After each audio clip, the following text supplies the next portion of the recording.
कोयला घोटाला, शारदा घोटाला, टीचर भर्ती घोटाला, गो तस्करी घोटाला, पीएम आवास घोटाला, रोज वैली घोटाला, अम्फान राहत घोटाला, घोटाले पे घोटाला।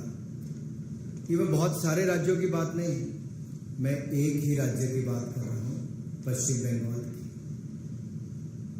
तृणमूल कांग्रेस की सरकार में एक के बाद दूसरा घोटाला सबके सामने आया। आपने 3 फरवरी 2019 को देखा होगा, जब पश्चिम बंगाल की मुख्यमंत्री जांच में अभियान पैदा करने के लिए खुद धरने पर बैठ जाती हैं और आज 2 अक्टूबर 2023 को एक भ्रष्ट सांसद जो गंभीर आरोपों से घिरे हुए हैं, उनकी नेतृत्व में हवाई जहाज से अपने कुछ नेताओं को उस भ्रष्टाचार के मामलों को दबाने के लिए और ध्यान भटकाने के लिए, उसको अलग विषय बनाने के लिए देश की राजधानी दिल्ली भेजती है। चुना भी कौन? जो स्वयं ईडी के दफ्तर के चक्कर काट रहा है, जो गंभीर भ्रष्टाचार के आरोपों में घिरा हुआ है।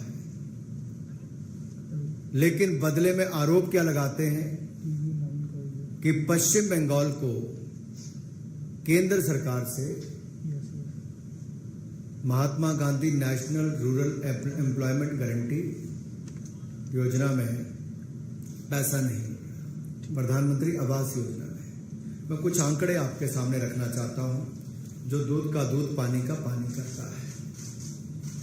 अगर आप एक नजर केवल इस आंकड़ों पर डालेंगे तो इसे स्पष्ट पता चलता है कि भारत सरकार ने क्या क्या दिया है। अगर मैं बात करूं एमजी नरेगा की, तो यूपीए के शासनकाल में 14,985 करोड़ रुपए मिले और एनडीए की सरकार में 54,150 करोड़ रुपए 2021 में।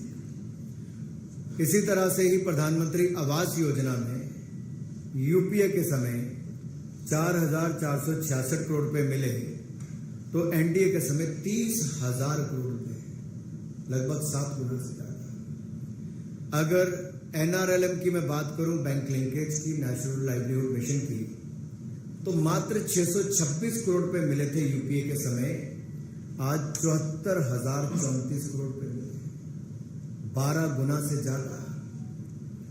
एनआरएलएम की बात करूं मैं आरएफ और सीआईएफ की, तो यूपीए के समय मात्र 23 करोड़ रुपए मिले थे, अब 3,735 करोड़ रुपए मिले, 13 गुना से ज्यादा।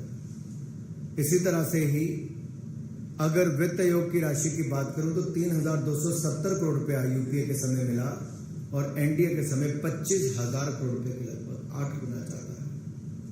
आरजीएसए की राशि 41 करोड़ यूपीए के समय, हमारे समय 227 करोड़। आंकड़ा कुल मिलाकर देखिए, यूपीए के समय 58,000 करोड़ रुपया है, तो एनडीए के समय 2,05,003 करोड़ रुपए, 2,05,003 करोड़ रुपए। ये अपने आप में दिखाता है कि केंद्र सरकार से कोई कमी पश्चिम बंगाल के विकास के लिए नहीं रखी गई। लेकिन ऐसा क्या हुआ कि ममता बनर्जी जी को अपने कुछ भ्रष्ट सांसद और कुछ ऐसे नेताओं को भेजना पड़ा, जो भ्रष्टाचार जमीन पर चल रहा है, उसके ऊपर पश्चिम बंगाल में कार्रवाई नहीं हुई, लेकिन उस पर लीपापोती करने के लिए अपने कुछ नेताओं को यहां पर भेजा है।